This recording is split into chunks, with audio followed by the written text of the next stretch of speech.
Bueno, buenas tardes. No sé si en este momento me están escuchando y me están viendo correctamente.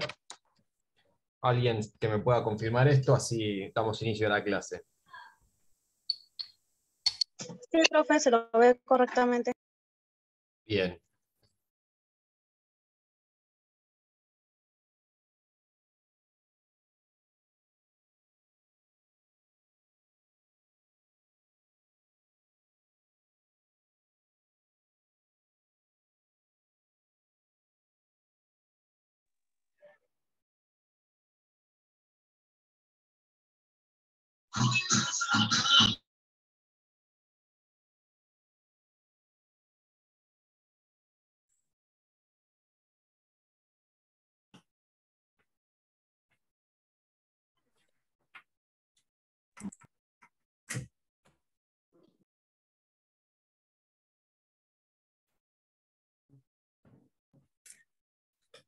Perdón, Andrés, si puede activar el audio, por favor.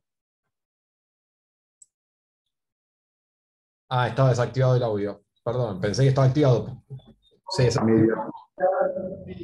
ahora media vuelta y final, no importa el lugar que intentemos ir con mensaje.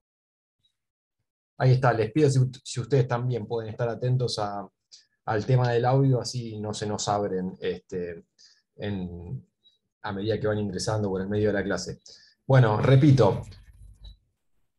Entonces, no sé en qué momento se cortó el audio, pero les daba la bienvenida a, a esta materia que es diagnóstico de seguridad, siendo esta la primera clase, y les decía que si vieron el video de presentación que subí al campus de la universidad, más o menos tienen ya alguna idea sobre mi formación y mi trayectoria en materia de seguridad. Prefiero no repetir para no perder mucho tiempo en hablar de mí mismo. Ahí tienen una breve presentación de mi persona y sobre todo tienen una presentación de la materia, que es lo importante. Eh, Como les decía, esta materia se llama diagnóstico de seguridad y vamos a tener una modalidad similar a la que usa la universidad para otras materias. En principio, vamos a tener clases presenciales, no presenciales, sino virtuales, en vivo y en directo, cada 15 días, y en el medio de esas clases sincrónicas van a tener clases diferidas, digamos, en las cuales nosotros vamos a subir algunos materiales de lectura y vamos a subir en varias oportunidades videos de apoyo a ese material. Una primera pauta sobre el funcionamiento de estas clases. Yo no los obligo a que abran la cámara, pero sí prefiero que la tengan abierta. Básicamente porque me parece que es mucho más llevadero para quien da la clase y para quien toma la clase, que podamos al menos vernos a través de la cámara. Entiendo que por razones de trabajo muchos no están en condiciones de abrirla. He visto compañeros y compañeras de ustedes tomando clase arriba del patrullero, ¿sí? Y entiendo que esto puede pasar en alguna circunstancia. Entiendo que alguno, generalmente por razones laborales o porque no se lo permite su condición, o porque no se lo permiten sus condiciones de infraestructura, no puedan abrir la cámara. Entonces yo no obligo a nadie a abrir la cámara para participar de la clase, pero sí prefiero que la tengan abierta porque para mí como docente es mucho más llevadero poder verlos y verlas y que ustedes me vean a mí y que al menos podamos tener un vínculo usando las herramientas que nos da el Zoom. Así que yo en líneas generales les solicito que abran la cámara. eh, y acepto que por excepción alguno o alguna que está en una circunstancia que se lo impida no lo haga, pero prefiero que abran la cámara y que podamos tener una conversación. Eso en cuanto a la modalidad de funcionamiento. Para el día de hoy lo que tengo previsto es hacer un primer bloque en el que vamos a a conversar sobre la organización de la materia y sobre los contenidos que vamos a ver. Yo les voy a hacer una presentación general de la materia. Y en el segundo bloque, después de un corte breve, vamos a ver si nos alcanza el tiempo para hacer el corte, o si quizás es conveniente hacerlo en forma directa. Pero vamos a hacer en la segunda parte de la clase, vamos a ver algo sobre los contenidos propiamente dichos ya, de la primera sesión, ¿sí? Bien. Yo les voy a presentar ahora el cronograma de clases. Lo que les voy a presentar todavía no tiene las fechas, porque hemos confirmado ahora que nuestro día de encuentro van a ser los miércoles en este horario, ¿sí? Así que en el día de mañana voy a estar subiendo el cronograma propiamente dicho, ¿sí? Con las fechas, con los contenidos de la clase y con la bibliografía y el material didáctico que corresponde a cada clase, ¿sí? Si me dan un segundo voy a tratar de proyectar la pantalla que corresponde.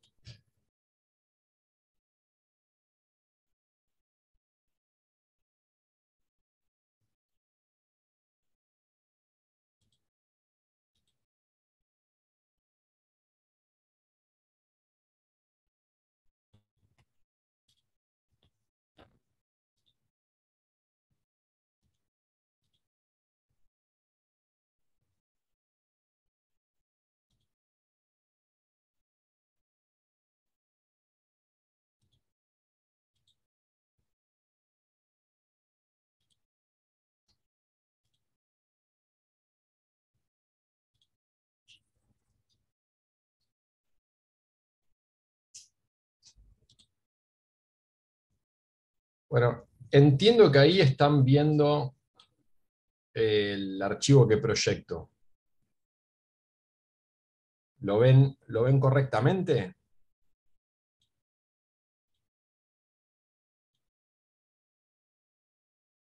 Bien.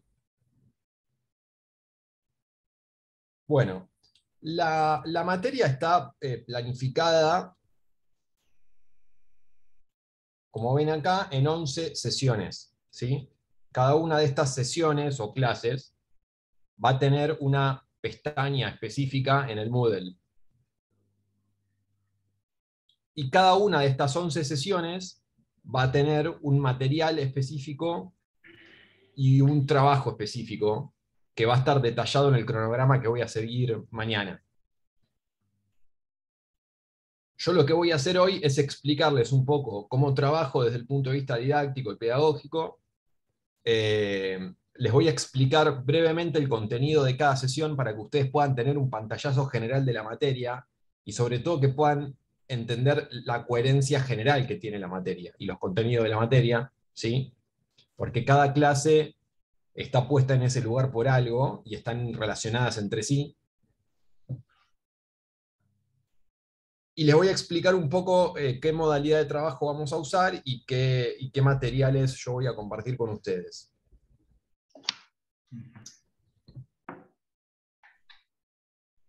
Cada sesión, cada clase tiene un tema específico que nosotros vamos a abordar. Para abordar ese tema específico, yo voy a poner a disposición de ustedes una serie de materiales y de herramientas. En primer lugar, van a tener bibliografía. Yo no divido entre bibliografía obligatoria y bibliografía optativa. Hay una práctica muy habitual en la enseñanza universitaria que es hacer programas que tienen 50 páginas de largo con bibliografía optativa para llenar una biblioteca más o menos. Bueno, no, que nadie lee, por supuesto, ¿no? Porque todo el mundo se dedica a leer la bibliografía obligatoria.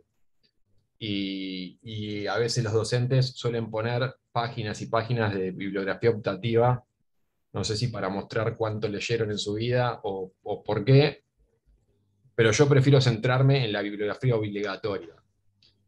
Porque si les doy un texto, tiene un sentido y es porque quiero que lo lean. Y porque leerlo es parte del proceso, ¿sí? Entonces, cada una de las sesiones va a tener uno o más textos que son de lectura obligatoria. Además de esos textos, que son la bibliografía de cada clase, además de eso, en la mayor parte de las clases yo voy a poner a disposición de ustedes guías de lectura. Esas guías de lectura contienen, en algunos casos, resúmenes de los textos, o mejor dicho, contienen una selección de las ideas centrales de ese texto, ¿sí? De los contenidos más importantes de ese texto, pero además tienen un valor agregado, y es que desarrollan contenidos que no están en el texto, pero que son importantes para entenderlo. Como por ejemplo, quiénes son los autores, desde qué perspectiva teórica escriben, aclara algunos conceptos que son técnicos o específicos de la materia y que no están en el texto, pero que son necesarios para entenderlo, amplía algunos conocimientos, ¿sí? que me parecen importantes. Y entonces esas guías de lectura están especialmente preparadas para ustedes, para esta materia, por este docente, y por supuesto son parte del material de lectura de la cátedra.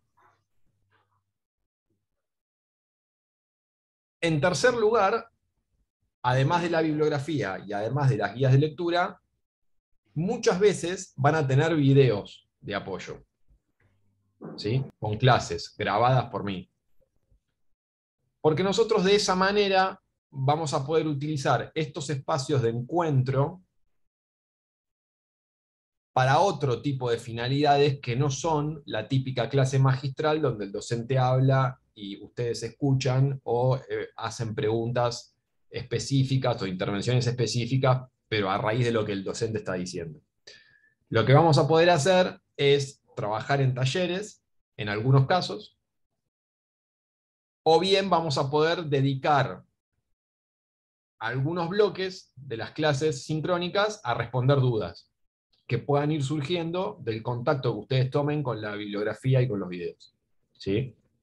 Entonces vamos a poder trabajar un poco a demanda de ustedes, ¿sí? Recogiendo no solo las dudas que ustedes puedan tener, sino además las experiencias que ustedes puedan tener, ¿sí? La enorme mayoría de ustedes tiene experiencias profesionales que son relevantes y que sirve que entren en diálogo con los contenidos de la materia.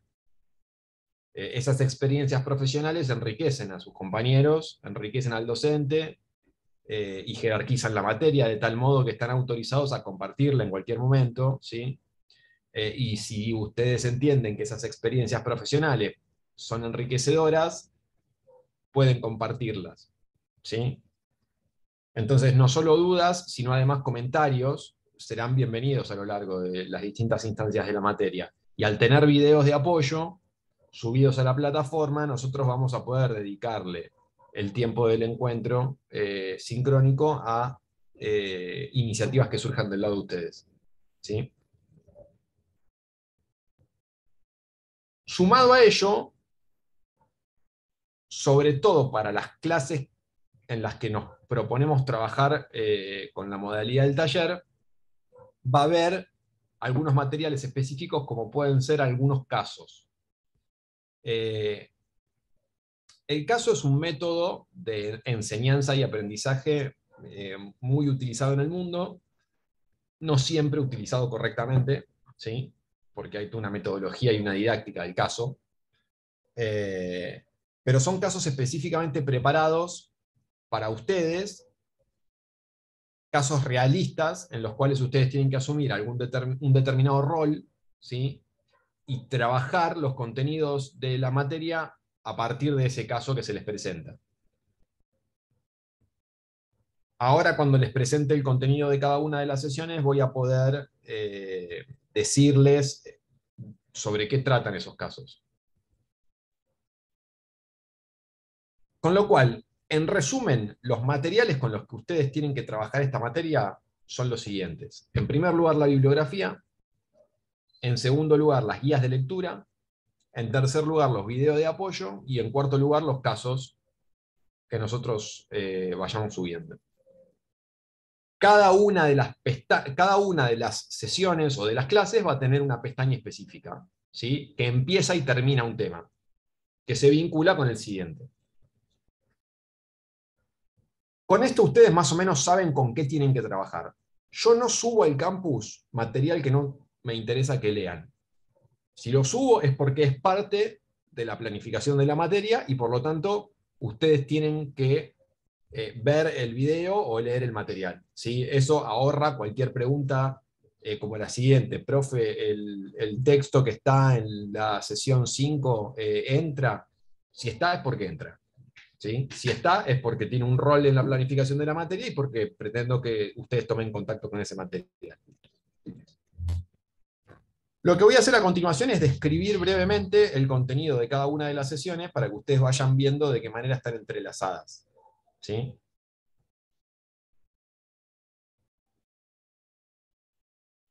El objetivo general de la asignatura, es decir, lo que yo espero que ustedes se lleven de esta materia, es conocer los conceptos fundamentales del diagnóstico de escenarios como parte del proceso de planificación estratégica.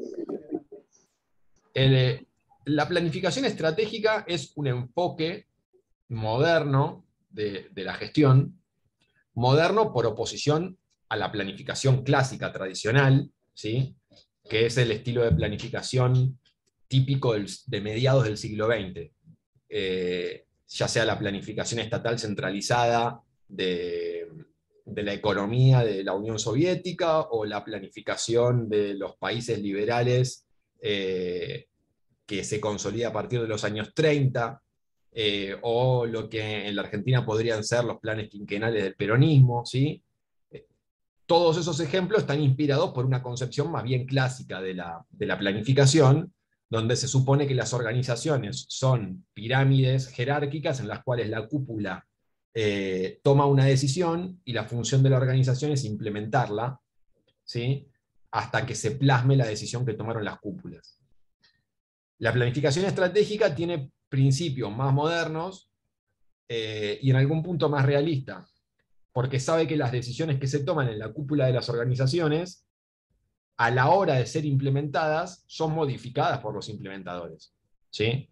Porque las organizaciones son grupos de seres humanos, en los cuales, si bien existe jerarquía, ¿sí? También existen comportamientos individuales que no son tan predecibles, y que difícilmente se pueden reducir a instrucciones protocolares que se cumplen al pie de la letra.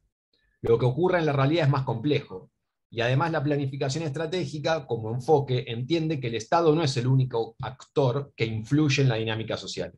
Hay otros actores, además del Estado, que participan de la construcción del mundo social, ¿sí? Y que la planificación clásica muchas veces no tenía en cuenta. Dentro del enfoque de la planificación estratégica, existe una etapa central que es el diagnóstico del escenario. Es imposible planificar una política pública o planificar el desarrollo de una organización si no se tiene claridad sobre el escenario en el cual esa organización se desempeña. Entonces, en esta materia lo que vamos a trabajar es vamos a trabajar sobre las herramientas que necesitamos para mejorar la calidad de esos diagnósticos, ¿sí? Si me dan un segundo voy a cerrar. Ahí está. Cuando uno trabaja en diagnóstico, uno puede diagnosticar en principio dos grandes cuestiones. Uno puede hacer un diagnóstico organizacional, ¿sí? O puede hacer un diagnóstico del ambiente, del ambiente. Es decir, el primer tipo de diagnóstico, el diagnóstico organizacional, mira a la organización hacia adentro y se pregunta cuál es el estado de una organización. ¿Cómo son sus recursos humanos? ¿Cuáles son sus recursos? ¿Cuáles son sus prácticas? ¿Sí? ¿Cuáles son sus estilos de gestión? ¿Qué capacidades tiene? qué déficits tiene, diagnostica la organización. Ahora, la organización no existe en el vacío, sino que existe en un entorno, en un ambiente social en el cual se desempeña. Y ese ambiente también necesita ser diagnosticado. ¿Sí? De manera tal que en diagnóstico de seguridad, que es esta materia, nosotros vamos a tener algunos contenidos vinculados al diagnóstico de organizaciones, en particular organizaciones policiales. ¿Sí? Vinculado al diagnóstico de organizaciones o a organizaciones de seguridad, para utilizar un concepto más amplio. Vamos a tener algunos contenidos vinculados al diagnóstico de organizaciones y otros contenidos vinculados al diagnóstico del ambiente en el que se mueve esa organización. Esas dos cuestiones, el diagnóstico de la organización y el diagnóstico del ambiente, nos permiten tener un buen diagnóstico del escenario. Y el diagnóstico del escenario es el primer paso de la planificación estratégica. ¿Sí? Quizás es el paso inaugural de la planificación estratégica. La planificación estratégica es el enfoque que inspira la materia. Específicamente esta materia se va a centrar en una etapa de la planificación estratégica que es el diagnóstico de escenarios. Eso les va a permitir a ustedes, o les va a dar algunas herramientas para intervenir en los procesos de toma de decisiones, de planificación o de gestión en los que tengan que intervenir profesionalmente. ¿Sí? Entonces el objetivo de esta materia es darle a ustedes herramientas que les sirvan, ¿sí?, para luego intervenir en los procesos que les toque profesionalmente en las organizaciones en las cuales se desempeñen. En la primera sesión, en la primera clase, vamos a trabajar sobre políticas públicas y diagnósticos de seguridad. ¿Sí? Y ahí vamos a ver una cuestión importante que es el ciclo de las políticas públicas. ¿Sí? En el ciclo de las políticas públicas vamos a ver que hay un momento muy importante que es la construcción del problema público, y ese problema público siempre está vinculado a un determinado tipo de diagnóstico. Los actores que operan sobre las políticas públicas siempre tienen un diagnóstico del problema. A veces lo hacen explícito, a veces no. Pero en políticas públicas, Aguilar Villanueva decía que quien define es quien decide. Es decir, quien define el problema de una determinada manera es el que decide la forma en la que ese problema se va a abordar. Así dicho, suena un poco abstracto, pero cuando empecemos a trabajar sobre eso, van a ver cuál es el sentido que esto tiene. La forma en la que definimos un problema, la forma en que diagnosticamos un problema, ¿sí?, es central para explicar todo lo que viene después de ese diagnóstico, en particular las políticas públicas que se discuten y que se adoptan.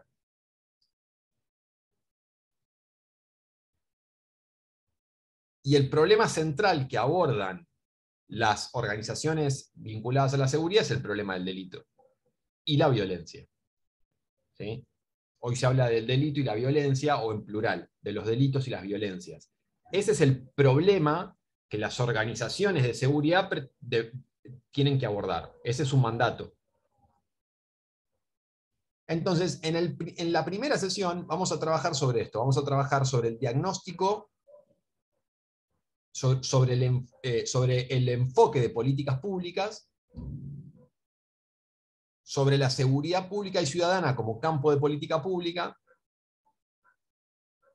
sobre la importancia del conocimiento científico, porque vamos a trabajar mucho nosotros con las políticas basadas en evidencia, cómo la evidencia científica a nosotros nos da herramientas para mejorar la toma de decisiones y el impacto de las políticas, y vamos a hablar del ciclo de las políticas públicas.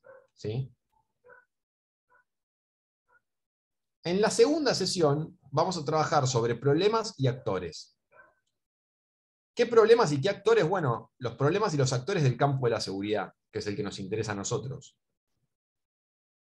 Vamos a hablar sobre la problematización de las cuestiones públicas, cómo el delito y la violencia se definen o se presentan en el espacio público, El espacio público son las redes sociales, los medios de comunicación, los debates en las universidades, las discusiones en asambleas, las reuniones de vecinos, ¿no? El espacio público en un sentido amplio. Y vamos a hablar sobre los actores estratégicos de la seguridad, tratando de identificar cuáles son esos actores y aportando un esquema conceptual para entender cómo esos actores se mueven y operan dentro del campo de la seguridad. Y vamos a ver específicamente el triángulo de los actores, que es un modelo teórico muy simple que aportan autores que vamos a leer, que nos permite ubicar a esos actores que operan en el campo de la seguridad.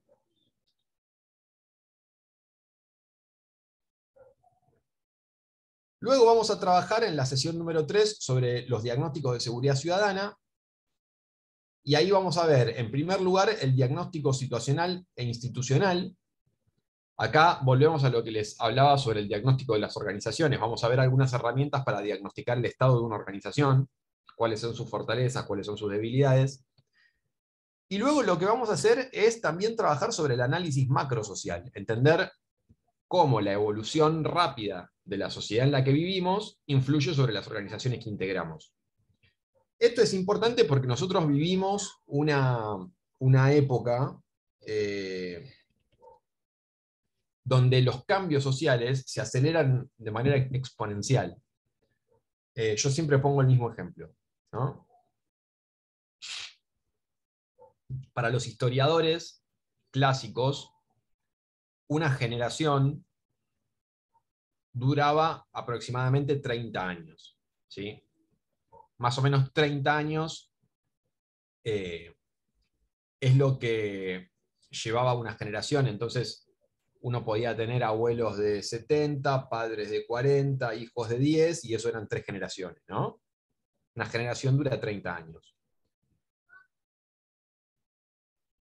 Lo cierto es que esa idea hoy está en crisis entre los historiadores, porque los tiempos de evolución histórica se han acortado de una manera muy dramática. Y acá voy al ejemplo que digo, que pongo siempre. Entre 1530 y 1560 pasaron 30 años, pero posiblemente hayan cambiado muy pocas cosas. Ahora, entre 1990 y 2020, la acumulación de cambios sociales es dramática, es absolutamente dramática, ¿sí? Alguien que vive en la Europa de 1530 posiblemente tenga una vida muy similar a la que puede tener alguien en la Europa de 1560 e incluso en la Europa de 1590. Entonces, ¿eso quiere decir que la historia era rígida? No, seguramente había cambios, pero la velocidad de esos cambios llevaba muchísimo tiempo, ¿sí? Y las sociedades cambiaban muy de a poco.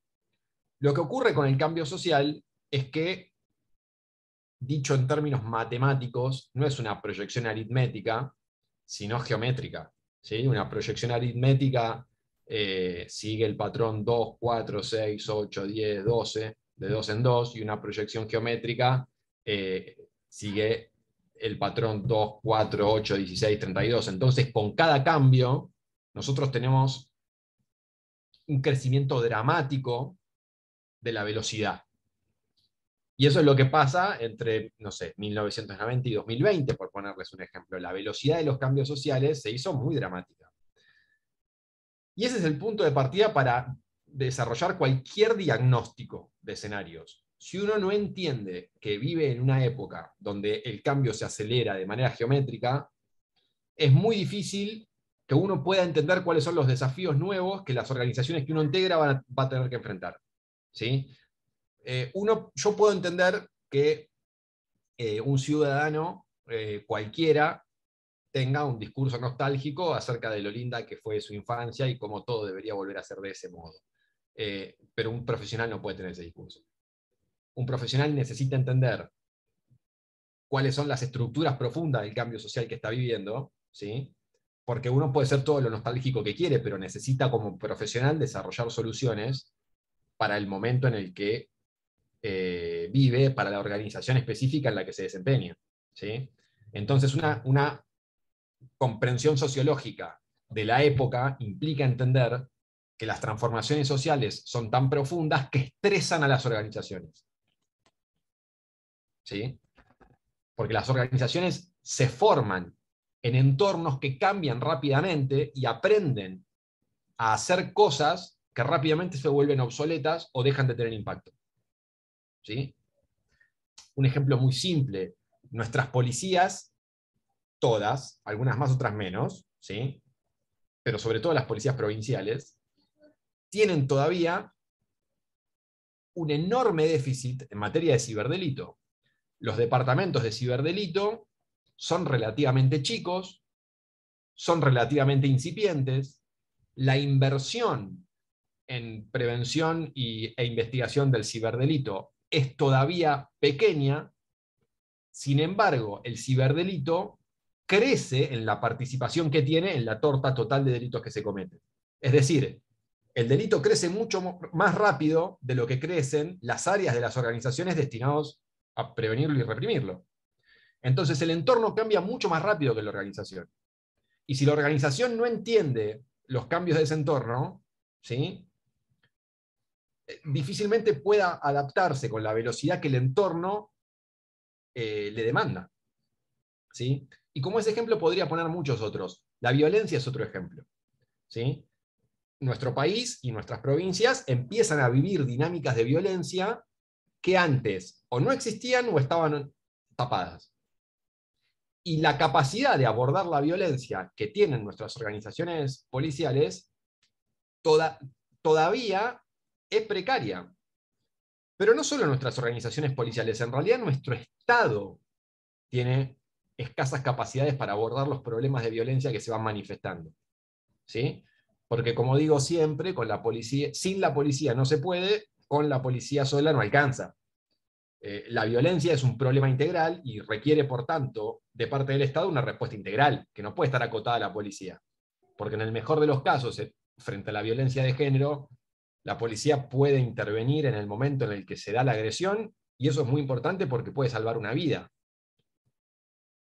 Pero esa mujer tiene que volver a la situación de violencia que la llevó a ese extremo, que demandó la intervención policial, y eso no lo va a hacer la policía. Lo mismo ocurre con la salud mental, lo mismo ocurre con la niñez y la adolescencia, lo mismo ocurre con un montón de situaciones, ¿sí?, que están vinculadas a la violencia, pero que no son materia de la específica intervención policial. ¿Sí? Son responsabilidad de otros organismos. Entonces, esos otros organismos tienen que desarrollar la capacidad de intervenir y la policía deberá en todo caso desarrollar la capacidad de cooperar con esos organismos. Entonces, hablemos de ciberdelito o hablemos de violencia o hablemos de cualquier otra cosa, los cambios en el entorno son muy veloces, mientras que la capacidad de adaptación de nuestras organizaciones es mucho más lenta.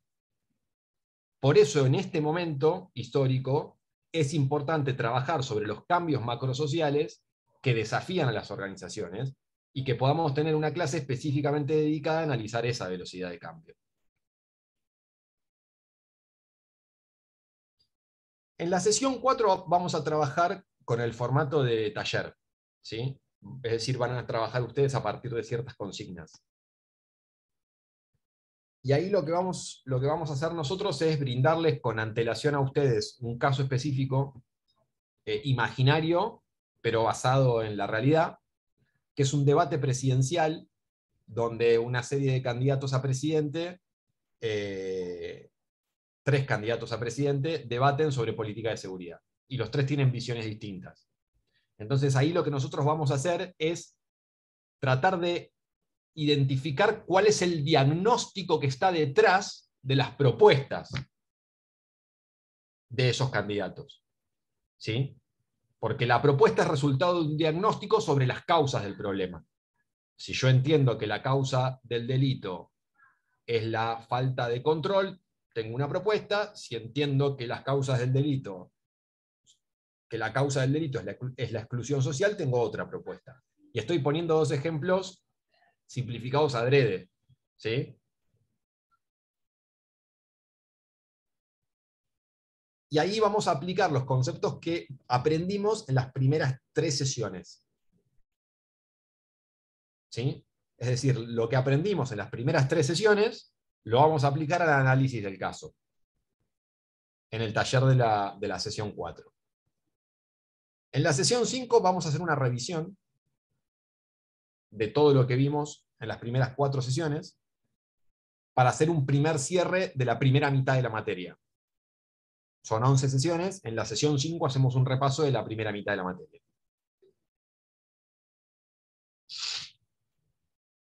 En la sesión 6, en la clase 6, vamos a hablar específicamente sobre las transformaciones de la actividad policial.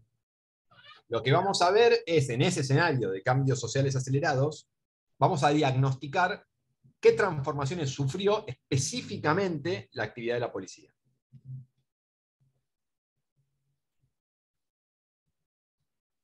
Y entonces ahí vamos a hablar de la transformación del policiamiento en el siglo XXI. Policiamiento es una palabra medio novedosa, que incluso está asociada a cierto discurso. Nosotros la usamos porque es la traducción del inglés policing, y es una forma simple y clara de referirse a las actividades de control que exceden a la policía. Es decir, el policiamiento de una sociedad no solo lo desarrolla la policía, ¿sí? Lo desarrollan también otro tipo de organizaciones. Esas organizaciones tienen distintas expertise, la policía tiene la suya, ¿sí? Pero ahí vamos a entender que la construcción del orden es algo mucho más amplio que lo que hace la policía, ¿sí?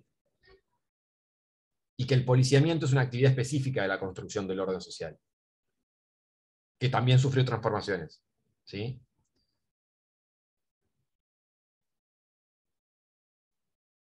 Vamos a hablar de la descentralización de la actividad policial y cómo los gobiernos locales se fueron incorporando a las tareas de seguridad. Vamos a analizar algunos casos concretos, ¿sí? Y luego vamos a hablar sobre la planificación de la seguridad en entornos institucionales complejos.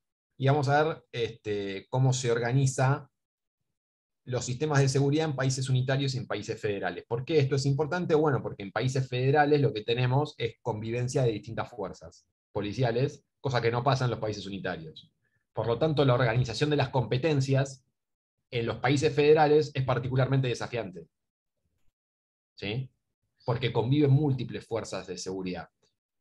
Estados Unidos tiene un sistema de seguridad eh, enormemente fragmentado, porque todas las instancias estatales tienen autorización para organizar una policía. Entonces, en Estados Unidos literalmente hay miles de organizaciones policiales, literalmente. Entonces estamos hablando de una fragmentación extrema. Hay otros casos de fragmentación moderada, como es la Argentina, ¿sí? La Argentina tiene varias fuerzas de seguridad, pero solo tiene 24 provincias. Solo las provincias pueden organizar fuerzas policiales, y además hay parte de la competencia que es federal, y por lo tanto el Estado federal también puede organizar fuerzas de seguridad, pero en la Argentina tenemos 24 provincias y 4 fuerzas de seguridad federales, 5 si contamos la AFI, ¿sí? Pero es una fragmentación moderada, estamos hablando de 30 fuerzas de seguridad. Vamos a ver cuando hablemos de la descentralización de la seguridad que los municipios empiezan a generar algo parecido a pseudo policías, pero que no son policías, en el sentido estricto del término, ¿sí? En cambio, uno va a países como Colombia, como Ecuador, y hay una sola policía, ¿sí? En el caso de Colombia, una policía muy grande que tiene alrededor de 100.000 miembros, pero es la Policía Nacional de Colombia. Es decir, es una sola organización. En la sesión número 7 vamos a hablar sobre el diagnóstico de seguridad en el marco de la planificación estratégica. Ahí vamos a volver al enfoque de la planificación estratégica que yo les mencioné al principio.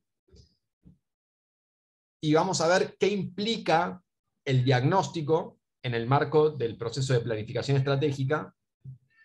¿Me dan un segundo? Ya estoy de vuelta, ¿eh?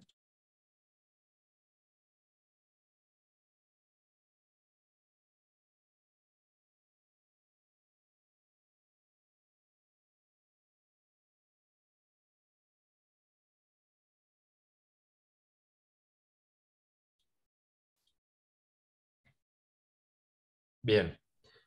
Les decía que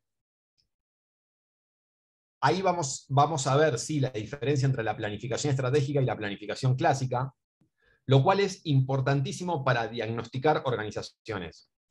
¿Sí? Por lo que les decía antes, la planificación estratégica tiene muchas diferencias con la planificación clásica. No las vamos a ver todas, pero vamos a ver algunas.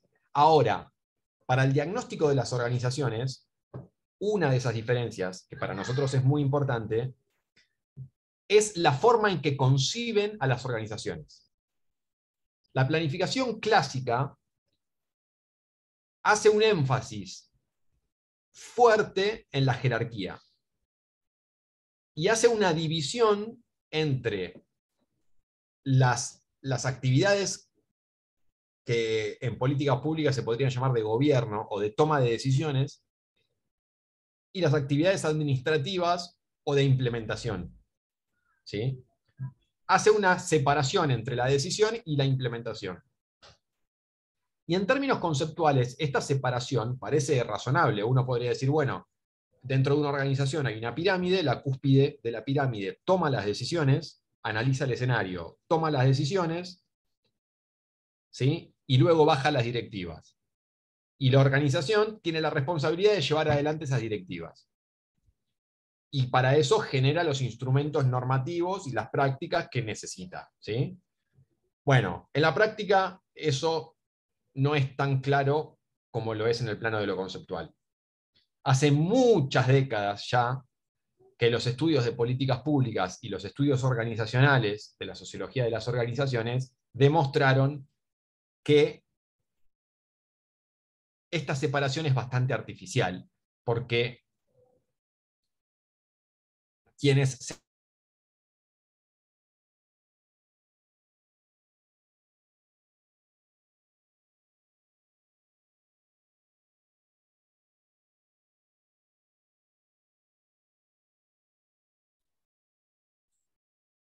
ahí estoy de vuelta, ¿me están escuchando? Sí, sí, se escucha. Sí, ahora Se sí. te escucha bien. Perfecto. Quienes decía que quienes supuestamente tienen que implementar la decisión, se sabe desde hace mucho tiempo que en el momento de implementarla la reinterpretan y al reinterpretarla, por supuesto, la modifican. ¿Sí? Yo pongo siempre el mismo ejemplo, que es un ejemplo que no es de la seguridad, sino de la educación. En las últimas 3 décadas hubo muchas reformas en materia educativa. Y muchas de esas reformas establecieron que las técnicas didácticas debían cambiar y que los docentes tenían que manejarse de una manera diferente. Sin embargo, cuando se cierra la puerta del aula y el docente está con los alumnos, con total seguridad el docente va a seguir enseñando de la forma en que le enseñaron a enseñar. Entonces, uno puede tener técnicas pedagógicas o didácticas constructivistas que figuran en los decretos, en las resoluciones, en los manuales, etc. Pero luego el docente puede aplicar técnicas enciclopedistas adentro del aula que no tienen nada que ver con lo que la normativa dice que tienen que hacer, porque cuando se cierra la puerta del aula es el docente con los alumnos. Entonces, una cosa es lo que dice el Ministerio de Educación que hay que hacer y otra cosa es lo que el docente hace adentro del aula. ¿Sí? Lo mismo ocurre con el policiamiento. ¿Sí? Una cosa es lo que el Ministerio de Seguridad planifica y otra cosa es cómo los efectivos policiales que están en calle desarrollan sus tareas. ¿Sí? Y eso no ocurre solamente en seguridad y en educación. Ocurre en cualquier campo de política pública. Lo mismo ocurre en materia de salud, por ejemplo. La ley de salud mental dice muchas cosas sobre cómo hay que tratar a las personas con adicción, pero ustedes ven después que las prácticas de los psiquiatras no tienen que ver con lo que dice la ley y su reglamentación, porque están formados en otro paradigma. Entonces, entre la toma de decisiones y la implementación, media un abismo en el cual las decisiones que se toman se van transformando, no se implementan al pie de la letra. Eso es una fantasía. ¿Sí? Lo que ocurre en la práctica es que los implementadores de las políticas reinterpretan las órdenes que reciben. en algunos casos las cumplen, en otros las cumplen a medias, y en otros no las cumplen, o las hacen de otra manera. Entonces vamos a ver eso. La planificación estratégica es mucho más sensible a entender esos procesos, porque entiende que las organizaciones tienen una jerarquía, pero también tienen otro tipo de prácticas. ¿Sí? En la sesión 8 vamos a hablar sobre planes de seguridad basados en diagnóstico. ¿En qué tipo de diagnóstico? En diagnósticos técnicos, en evidencia. Y entonces vamos a ver los componentes de un plan estratégico y sobre todo vamos a hablar de los indicadores, que es lo que permite diagnosticar.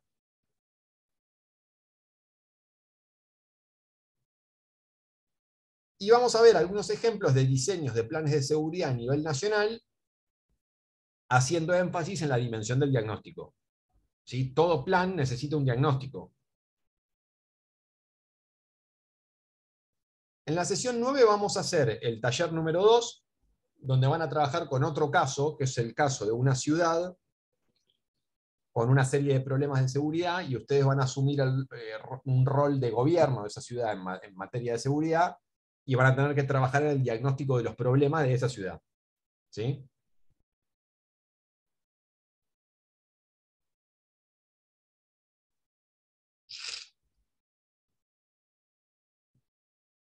En la sesión número 10 vamos a hablar de...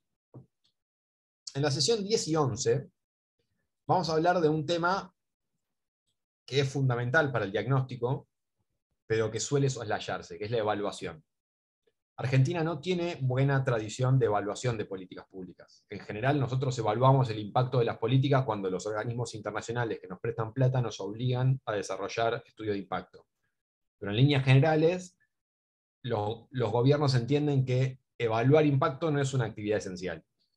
Hay mucho más énfasis puesto en la acción que en la evaluación. Entonces, hacemos. Si eso impacta o no impacta, la verdad, importa poco. Lo importante es hacer. ¿Sí? De vuelta. Desde hace mucho tiempo se sabe que la evaluación es central para entender lo que está pasando con la política pública que nosotros estamos desarrollando. En la década del 70, Pressman y Wildavsky, que son dos estudiosos muy clásicos norteamericanos de las políticas públicas, y me refiero a los norteamericanos no porque crea que son mejores, sino porque en el estudio de políticas son fundacionales. Los primeros trabajos que hay sobre políticas públicas son estadounidenses. Después hay trabajos europeos, latinoamericanos, todo, pero son fundacionales en esto los norteamericanos. Y Pressman y Wildavsky escribieron un libro que se llamaba Implementation, y tenía un subtítulo larguísimo, que era ¿por qué las políticas que se diseñan en Washington fracasan en Oakland? ¿No? Bueno, la enseñanza es que el diseño de la política es una actividad que tiene una lógica, y la implementación de la política tiene otra lógica. Los factores de poder que juegan en el diseño y los que juegan en la implementación son completamente distintos. Las lógicas de esas etapas son distintas. Y aquello que se diseña en Washington, ¿sí? O en Buenos Aires, ¿sí? O en la capital de la provincia, al momento de implementarse, generalmente no logra los objetivos que se propone. Pero eso no es así solo porque la política esté mal diseñada, que muchas veces tiene que ver con eso. Eso es así porque en las sociedades existen impactos no previstos, porque arreglar, entre comillas, una sociedad no es como arreglar un motor, ¿sí? Donde uno le cambia las 4 tuercas que no funcionan, o le hace un cambio de bujía y el motor vuelve a funcionar. ¿Sí? Uno no le puede cambiar la bujía a una sociedad. ¿Sí? El proceso es infinitamente más complejo, porque en las sociedades actuales de los estados nacionales, las decisiones que el Estado toma gobiernan a millones de personas y a miles de organizaciones que tienen intereses propios autónomos y que se comportan en función de esos intereses y de esos valores. Entonces, el impacto de las políticas que se diseñan es un problema bastante mayúsculo. Y uno nunca termina de saber si la política que uno está desarrollando tiene el impacto esperado si no evalúa. Sin evaluación de impacto es imposible entender si la política que estoy desarrollando sirve o no sirve a los objetivos que me propuse. Y eso es más importante cuando se tiene en cuenta lo que acabo de decir, que generalmente las políticas no logran los objetivos que se proponen, porque aparecen un montón de otros factores no previstos que son propios de la complejidad de una sociedad. ¿Sí? Si uno entiende a una sociedad como un mecanismo, bueno, es un mecanismo mucho más complejo del de un motor. Un motor tiene un mecanismo simple, una sociedad tiene un mecanismo hipercomplejo. Y planificar efectos en mecanismos muy complejos es difícil, porque es imposible tener un modelo que recoja todas las variables que intervienen. Es como el clima. ¿El clima es predecible? Parcialmente. ¿Sí? El clima es, si ustedes quieren, menos complejo que una sociedad, más complejo que un motor. Tenemos buenos modelos matemáticos para predecir temperaturas, manifestaciones meteorológicas, etc., pero para eso necesitamos datos.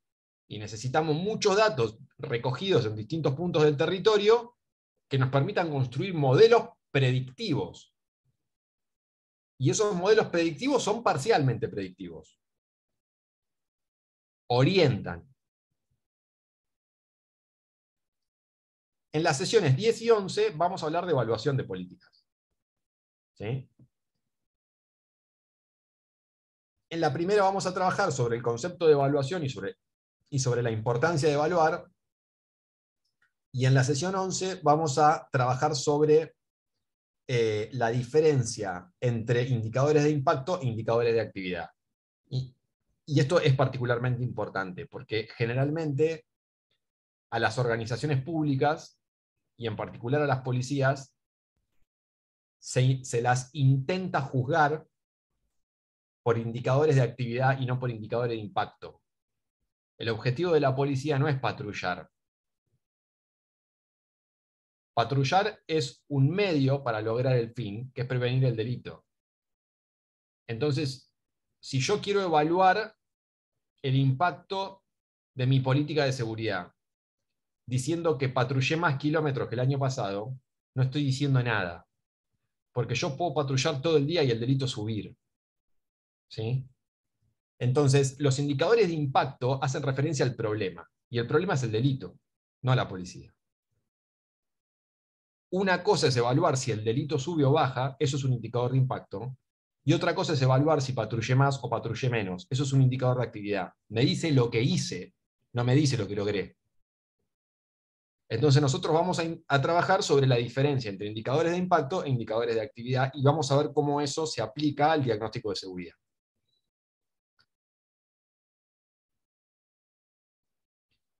Hasta acá, ¿tienen alguna pregunta? Ya nos estamos acercando al horario de cierre, así que yo voy a dejar la clase en este punto, que es la descripción del programa, porque me parece importante que entiendan la coherencia de la materia, y en el encuentro que viene vamos a empezar a trabajar sobre los contenidos, que igualmente van a estar reflejados en los videos que voy a subir. ¿Alguien tiene alguna pregunta?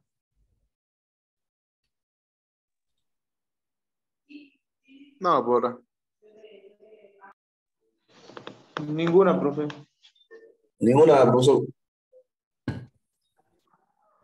No está claro, profesor. Bien. Si no tienen más preguntas, yo voy cerrando el encuentro acá. La próxima vez que nos veamos, les voy a dar algunas precisiones más sobre la evaluación, ¿sí? Pero básicamente para aprobar la materia tienen que cumplir con los requisitos generales que establece la universidad en términos de asistencia, participación, etc. Yo voy a tomar en cuenta cómo se desempeñan en los talleres 1 y 2, que van a ser momentos de una evaluación basada en competencias, en cómo ustedes desarrollen competencias en función de los contenidos que vayan estudiando. Y también vamos a hacer un trabajo final integrador en el cual voy a hacer algunas preguntas puntuales y otras a desarrollar. Pero ese va a ser básicamente el esquema de evaluación de la materia.